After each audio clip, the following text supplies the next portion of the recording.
Nominated for the Fighting Spirit Award. I know obviously it's well documented the year that you've gone through. I guess, what does it feel like to even just be here tonight? Man, I'm blessed. It's been one heck of a year. 6 surgeries on my hip, the fire, but I took them all in stride.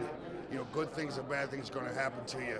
You just got to turn them into good things, and a lot of really good has come about this. My family's alive, and I'm blessed. What did that moment at UFC 300 mean for you? I think that was one of the more powerful things we've seen to have that walkout. I know it's something we talked to you about maybe beforehand, but to have that moment in such a big event in front of that audience. UFC 300 was, other than competing, actually the biggest night of my life by far. The fans made it happen. That's what made it so special. My fan base just continues to grow, which is unbelievable. And hopefully we got the votes tonight, because I like to win still. But UFC 300, Dana White made it happen, the fans made it happen, and my daughters being there was probably one of the most special nights of my life. Not very often that everybody in the MMA community rallies around somebody. I think everybody's used to there being debates and arguing and trash talk, but how nice was it for you to see all that support seemingly unanimously across the board from all the fans, fighters, everybody?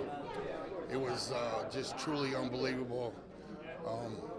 When I was in a coma for a couple of days, but when I did wake up, I just thought it was something me and my family's going to have to deal with. But then I was immediately told by my daughters who were there that the whole world was praying for me and pulling for me, and it just meant the world to me. Well, I'm so glad that you're doing better. You mentioned the hip surgery. Since UFC 300, I guess, how are you feeling physically and mentally?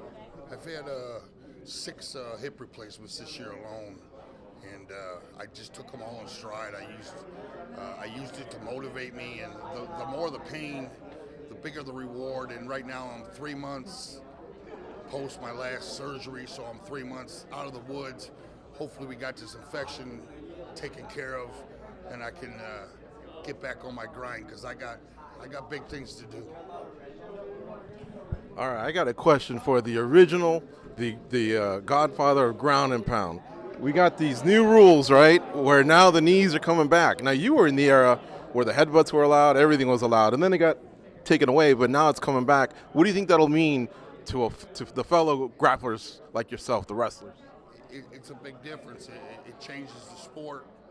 Knees on the ground. Of course, headbutts on the ground was completely a little bit too crazy, even for me. I loved it, but it's just no room for the sport to grow with headbutts like that. But I agree, knees on the ground, they're a must. And people just putting their hand down to avoid them, it changes the game. It will change how you have to defend yourself, and there'll be, expect to see a lot of violent knockouts coming.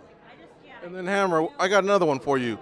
You accomplished everything in the sport. You won a lot of titles, the title defenses and everything. In the heavyweight division, there's some stuff going on with, John Jones, not sure if he wants to stick around or not. You got a young guy like Tom Masvidal coming through.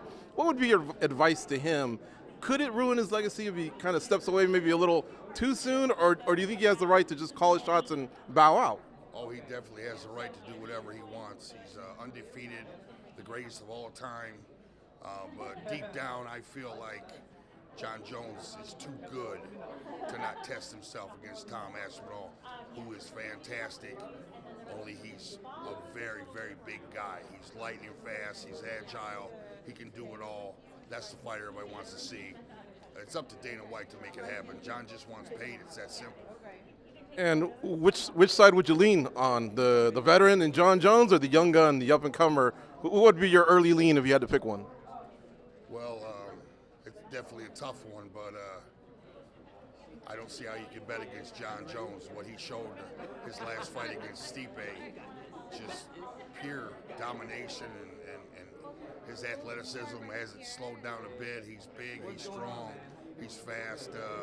It's gonna be hard to beat, but Tom can do it. But it'd definitely be an epic win for him if he could pull that off.